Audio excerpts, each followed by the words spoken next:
أعوذ بالله من الشيطان الرجيم بسم الله الرحمن الرحيم والسارق والسارقة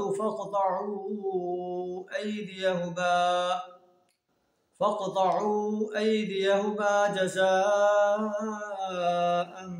بما كسبا نكالا من الله واللہ عزیز حکیم صدق اللہ العظیم۔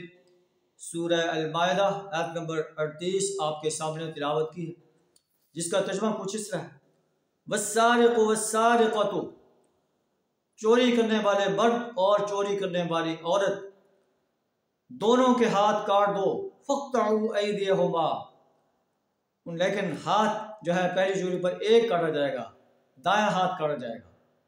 اور پھر آپ صلی اللہ علیہ وسلم نے فرمایا کہ اللہ نے فرمایا جزاء بما کسبا، یہ ان کے کسب کی سزا ہے، بدلہ ہے جو انہوں نے چوری کی ہے۔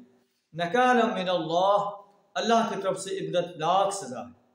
واللہ عزیز الحکیم، اللہ غالب ہے اور حکمت والا ہے۔ اور چوری کے بارے میں کہ کتنی چوری کرے، مختلف روایات ہیں۔ 10 درہم کے بارے میں بھی آتا ہے، 3 درہم کے بارے میں بھی آتا ہے، 1/4 دینار کے بارے میں بھی آتا ہے۔ اتنی قیمت کی چیز چوری کرے اس کا ہاتھ کاٹ دیا جائے۔ فمن تاب من بعد ظلمہ، جو شخص اپنے اس ظلم کرنے کے بعد توبہ کر لے، اصلح اور اپنی اصلاح کر لے، فإن اللہ یتوب علیہ، اللہ اس کی طرف نظر عنایت فرماتا ہے۔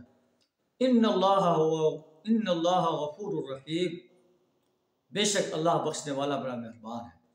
اللہ سے دعا کریں ہمیں ہر قسم کے گناہ سے اپنی پناہ عطا فرمائے، ایمان اور عمل صالح سے اپنے آپ کو راستہ کرنے کی توفیق عطا فرمائے۔